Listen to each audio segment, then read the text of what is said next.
Hello friends, स्वागत है आपका ऑनलाइन स्टडी वीडियो में। दोस्तों, आज हम जो इंग्लिश का जो प्रैक्टिस सेट लेकर आए हैं सभी टेट के लिए इंपॉर्टेंट है, क्योंकि सब में इंग्लिश पैडागोगी पूछी जाती है।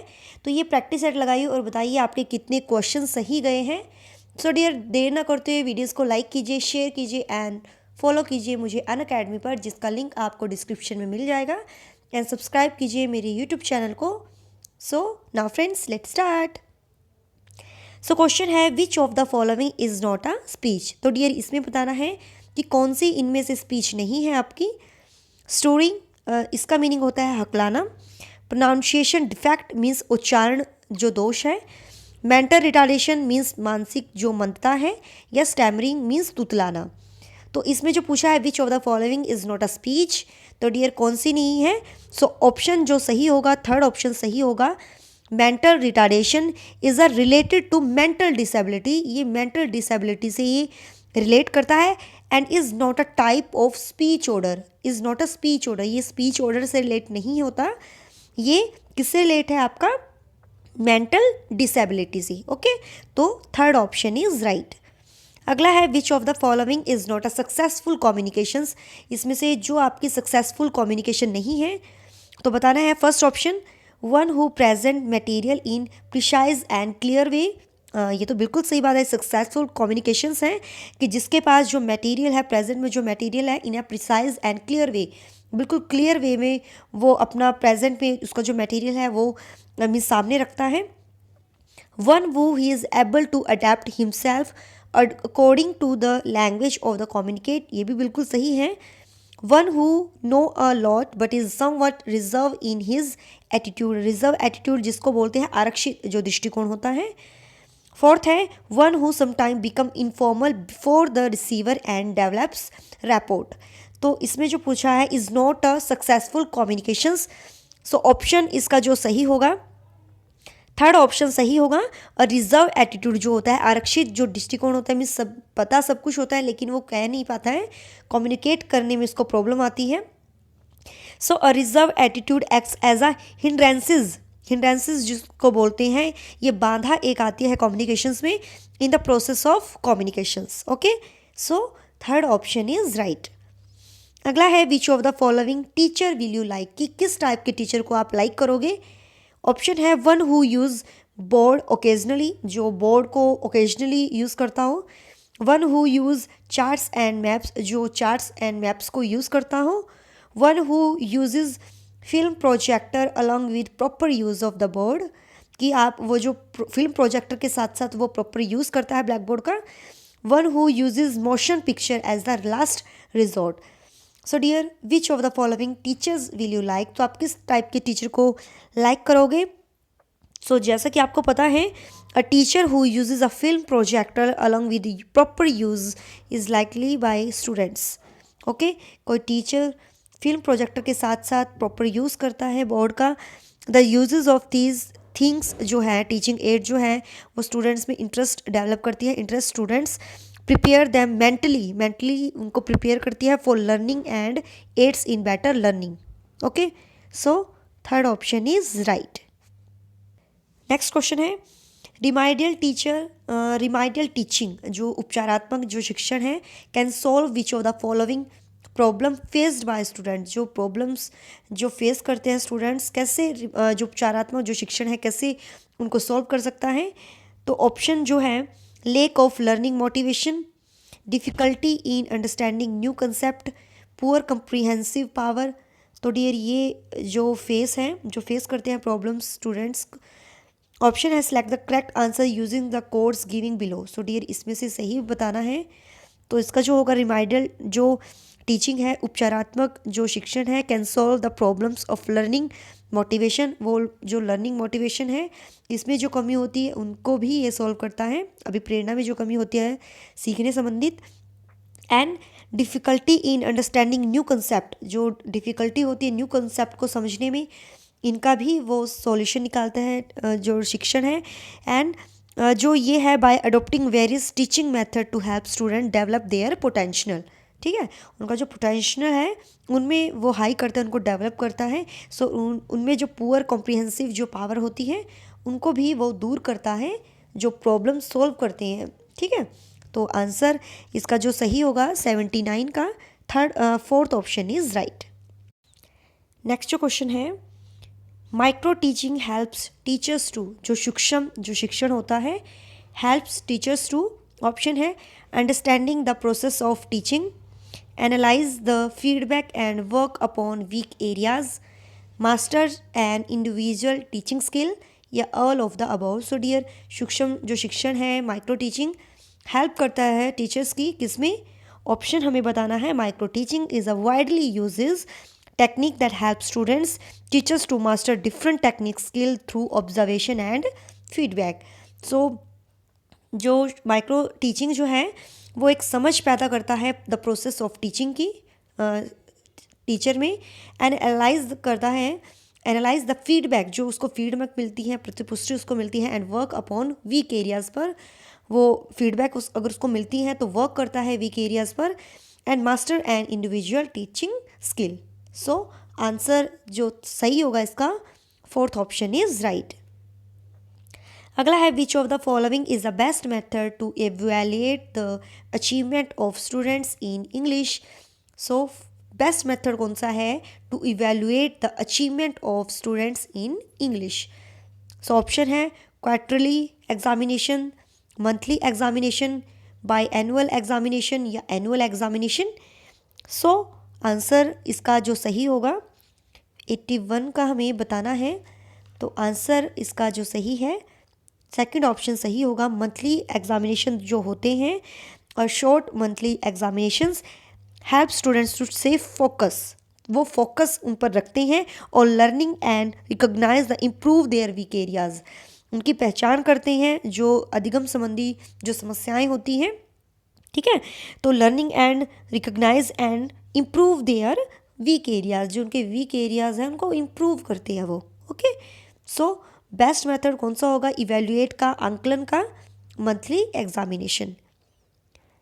अगला है a teacher uses a reading test to, और टीचर यूज़ करता है रीडिंग टेस्ट का टू, ऑप्शन है check the pronunciation of the हर students, check their intonation, see where the students are laying stress while reading, check their pronunciation, intonation and stress, make note of mistakes and take necessary efforts to remove them। तो answer इसका जो सही होगा teacher use करता है reading test का। So dear, reading test जो होता है हेल्प स्टूडेंट्स टू एनालाइज करता है teachers to analyse the reading skills of the students and make efforts to improve them. वो इम्प्रूव करता है इनकी जो प्रोनाउंसिएशन है, इंटोनेशन जो है, उनकी कैसी स्किल्स है, उनका जो एफर्ट्स है वो कैसा है, वो सब उसमें वो डेवलप करता है, वो इम्प्रूव करता है उसमें, okay. So fourth option is right. Check करता है उनकी प्रोनाउंसिएशन को, इंटोनेशंस को, एंड स्ट्रेस मेक नोट्स, जो उनकी गलतियां हैं उनको रिमूव वो करता है, and take necessary efforts to remove that, वो एफर्ट्स करता है, प्रयास करता है उनको रिमूव करने का, ओके। अगला है which of the following statement is not true with respect to cursive writing. जो ये कर्सिव राइटिंग होती है इज नॉट अ ट्रू, इसके बारे में जो सही स्टेटमेंट नहीं है। ऑप्शन है it trains students to write fast, it helps avoid unnecessary gaps in writing, the letter have straight upright and simple form, it's natural rhythmic and uniform. So dear, इसमें से जो कर्सिव जो writing होती है, cursive writing जैसे कि आपको पता है ऐसे लिखा जाता है, ऐसे मीन्स उसमें गैप नहीं होता है। तो बताना है इसमें से कौन सी स्टेटमेंट सही नहीं है कर्सिव राइटिंग के बारे में। सो डियर, जैसे कि आपको पता है cursive writing is a running script, ये रनिंग स्क्रिप्ट होती है in which each letter is joint with the other, means इसमें जो लेटर्स होते हैं वो जॉइंट होते हैं लेटर्स, क्योंकि जैसे ये इससे जॉइंट होता है, क्योंकि ऐसे तो इसको नहीं लिखा जा रहा, तो ये जॉइंट होते हैं, ऐसे लिखे जब जाते हैं कर्सिव राइटिंग में, with the other by strokes, loops and curves. So curves इसमें होते हैं, ऐसे कर्व्स इसमें, लॉप्स इसमें बनाते हैं, स्ट्रोक्स इसमें बनते हैं। सो ये है। तो लेकिन इसमें जो पूछी है कि जो स्टेटमेंट करेक्ट नहीं है 83 का, थर्ड ऑप्शन सही होगा, क्योंकि इसका जो लेटर है वो स्ट्रेट नहीं है, अपराइट भी नहीं है, एंड सिंपल फॉर्म में भी यही नहीं लिखे जाती, ये फैंसी ऐसे लिखे जाते हैं ये, जैसे ए हो गया तो ए को थोड़ा ऐसे लिखेंगे, ठीक है, और डी को थोड़ा ऐसे लिखेंगे, तो ये ऐसी फॉर्म होती है, कोई ये सिंपल फॉर्म नहीं होती। ओके, अगला है teacher ask class fifth students to compare the two main characters of a story. She writes down the adjective for each characters under his name on the blackboard. Which level of Bloom taxonomy is being used by the teachers? So dear, जो class teacher का जो class teacher है जो fifth का, तो बच्चों से main character जो स्टोरी के जैसे मेन करेक्टर हैं तो उनकी कंपेयर करने को बोलता है, और उनकी जो विशेषताएं होती हैं एडजेक्टिव, ठीक है, उनके जो एडजेक्टिव है वो ब्लैक बोर्ड पर राइट डाउन करवाता है। सो इसमें से वो क्या यूज़ कर रहा है, कौन सा लेवल वो यूज़ कर रहा है। Bloom taxonomy is being used by the teacher, analyses, synthesis, evaluations, none of this. So answer इसका जो सही होगा वो हमें बताना है। द टीचर जो है, the teacher is asking the students to analyse, वो एनालाइज कर रहा है, विश्लेषण वो कर रहा है teacher, through the comparison of characters के बीच में कंपैरिजन कर रहा है वो, देन वो उसका एनालिसिस कर रहा है। ओके, सो इसका ऑप्शन जो सही होगा first option is right. Next question है, children are motivated to acquire language because it serves certain purpose for or language for them. Which of the following is not a function of language for small children according to Holiday? So children are motivated to acquire जो language है because it serves certain purpose or language जो functional है for them. Which of the following is not a function?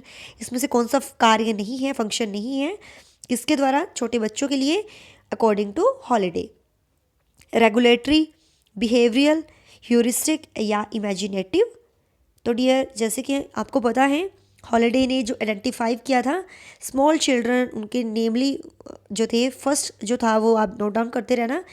First था instrumental, okay, second था regulatory, ये इन्होंने identify किया था। थर्ड जा इंट्रैक्शनल, और फोर्थ था हमारा जो पर्सनल, फिफ्थ था ह्यूरिस्टिक, सिक्स था जो इमेजिनेटिव, और सेवन था रिप्रेजेंटेशनल। ओके, सेवन था रिप्रेजेंटेशनल। सो इसको नोट डाउन कर लेना। अभी जैसे मैंने आपको बताए हैं इसके जो फंक्शनल थे, लेकिन इसमें से कौन सा फंक्शनल नहीं था। सो बिहेवियरल जो फंक्शनल था ये हॉलिडे के अकॉर्डिंग नहीं था। Okay, so second option is right. अगला है, language input like teachers talks, listening activities and reading passage should be. Option है content oriented, form oriented, either content और form oriented, neither content nor form oriented. Answer जो सही होगा इसका, content oriented जो है input focus on information, while form oriented input focus on the way of using the language, and language input can be a use of either form. So जो language input like teachers talk, listening activities and reading passage should be content और form oriented, ये होनी चाहिए। Third option is right. Grammar point should not be, grammar point में नहीं होने चाहिए। Grammar point should not be presented in writing way, taught using accurate and appropriate example, taught in the target language, taught with the objectives of mastering every aspect of each grammar points. So answer is right जो होगा, only aspect जो होती हैं grammar के, व्याकरण के, grammar point which the are relevant in the immediate communication. So communicate सिखाता है immediate, and task should be focused on, है ना, फोकस्ड उसमें होना चाहिए। 88 का इसका जो आंसर सही होगा, grammar point should not B, जो नहीं होने चाहिए, नॉट भी पूछा है डियर, तो इस पर थोड़ा फोकस कीजिएगा। Taught with the objective of mastering, उसमें उसके जो उद्देश्य है उसमें मास्टरिंग करना every aspect of each grammar point, उनको उसमें निपुणता उसमें हासिल करना, ये नहीं होता है इसमें ग्रामर पॉइंट्स का। ये तो होता है प्रेजेंटेड करना उनको राइटिंग वेज में, ये तो बिल्कुल सही है। टॉट सिखाना, उनको बोलना सिखाना, एक्यूरेट एंड अप्रोप्रिएट एग्जाम्पल देकर, ये भी सही है। Taught in the target language में उनको सिखाना, ये तो बिल्कुल सही है, लेकिन fourth option is wrong. Okay, so grammar point should not be, fourth option is right. अगला है टीचर, लैंग्वेज टीचर आज class third students to write a speech on the rising problem of pollution. Means जो भाषा जो शिक्षक हैं वो class third के बच्चों को स्पीच देता है the rising problem of pollution, जो प्रदूषण के ऊपर है। Which of the following is true in the case. So इसमें से जो ट्रू है ऑप्शन है the assignment does not have clear objective, the assignment is not according to the level of students, the assignment matches content taught in class, the assignment will help the assignment will help the teachers to evaluate the writing skill of students. So dear answers जो इसका सही होगा, this method dear, जो ये है, जो उन्होंने ये मेथड यूज़ किया है कि वो उनको एक पॉल्यूशंस का वो जो असाइनमेंट उनको देते हैं, तो उसमें से ट्रू जो है इसका, the assignment is not given keeping the age. ये जो उन्होंने जो टॉपिक उन्होंने दिया है ये उनकी एज के अकॉर्डिंग नहीं है, because the level of students in mind, the assignment is not given keeping the age and level of student in mind, and speech writing is not appropriate for primary classes. So ये जो हमने अभी बताई है speech जो writing है ये primary level के अकॉर्डिंग नहीं है। So the assignment is not according to the level of students, क्योंकि क्लास थर्ड के वो असाइनमेंट वो नहीं बना पाते हैं, उनके अकॉर्डिंग वो नहीं है। तो सेकंड ऑप्शन इज़ राइट। अगला है direct method for teaching English focused on, जो प्रत्यक्ष जो विधि है for teaching English focused on extensive use of mother tongue, the sentences as a unit of speech, practice grammar structure, all of the above. So dear this method focused on, ये जो method है focus करता है on sentences and not the word as a basis unit of speech. Okay, so 89 का इसका जो सही answer होगा सेकंड ऑप्शन होगा, the sentence as a unit of speech. अगला है teacher ask students to make sentence from new words learn in every lesson. जो teacher हैं वो मीन्स नए सेंटेंस उनको बनाने के लिए देता है, new words learn in every lesson. So this activity helps students to learn the meaning of word in context, is a word game, is not suitable for primary students, is a sheer waste of time. So dear ये जो activity है help students to learn words according to their conceptual meaning. So उसकी help करता है students की सहायता करते हैं to learn the meaning of words in conceptual. Okay, so 90 का फर्स्ट ऑप्शन सही होगा, फर्स्ट ऑप्शन इज राइट।